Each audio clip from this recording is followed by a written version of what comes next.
Once you decide on a tool, I'd highly recommend that you attach a lanyard and lanyard keeper. The main advantage is that you can place the lanyard on your wrist, secure it in place with the lanyard keeper, and the tool is always in your possession. The last thing you want to do is set your tool down, forget where you placed it, or drop it and lose it in a debris field, or have it fall through a hole in the floor. If any of those happen, you're pretty much SOL. With the lanyard secured to your wrist, there's no worries, and the tool is always there. The lanyard also provides a smooth transition back and forth between your tool and working with your hands. The other advantage of the lanyard is that you can use it to assist with storage, and I'll show you that at the end. Taking a look at the supplies you need, we're going to start with a piece of cordage. 1 to 3 millimeters in diameter and 26 to 28 inches long. The length is going to be dictated by the type of tool you select and how you decide to attach the lanyard. Now, the cordage can be constructed from nylon or polyester. Both have a melting point of about 480 degrees Fahrenheit.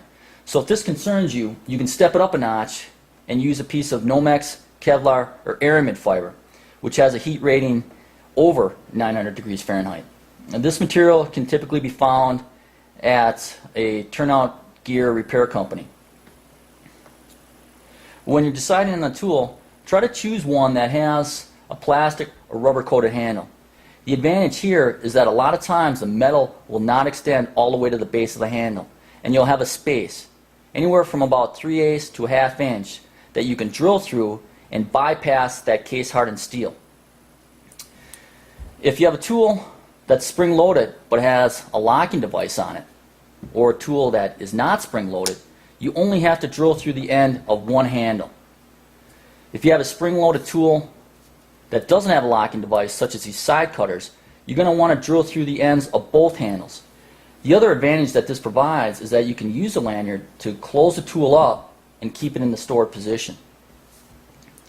Once you've chosen the type of material you want and the diameter that you need, you're going to drill a hole so that the cordage or lanyard just fits through it. Kind of a snug fit, ideally. Now you're going to grab your lanyard keeper and you're going to take the ends of the cordage and go through the opening of that lanyard keeper. And at the ends, you're going to tie an overhand knot.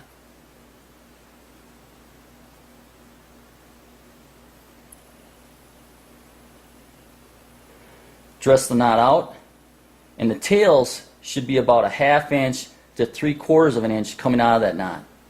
Secure and tighten down the overhand knot. And on the ends of that cordage, if it's polyester or nylon, you're going to want to melt them so they don't fray. If you're using a Nomex, Kevlar, or aramid fiber, you're going to want to tie a knot at the end or use some tape or rope glue.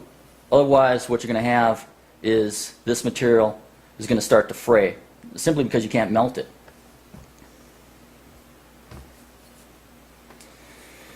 Bring the lanyard keeper all the way to the base of the handle, and when the lanyard keepers are new, a lot of times they're set back in a fully open position so you can insert the cordage through. This one has 2 tabs. I'm going to click them, and that's going to engage the keeper. Allows it to seat and lock itself in place, but still allow you to slide it back and forth. Place that lanyard keeper near the base of the handle. So when you place the lanyard on your wrist, you can bring the lanyard keeper all the way down, and you have the full length of the lanyard and full use without restriction of the tool.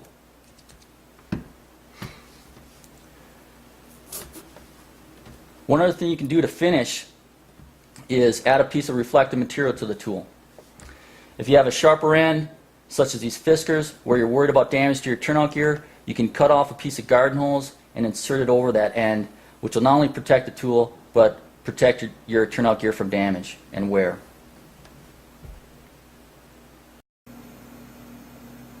When we talk about storage, you pretty much have to place the tool in a location that works best for you.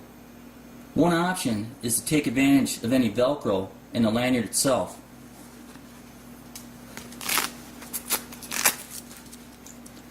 Place the tool in position and take the end of the lanyard and go around the perimeter of the Velcro. Take the top tab and lock the lanyard loop in place between the Velcro tabs. When you're ready for deployment, you simply release the Velcro, locate the lanyard, and pull the tool free.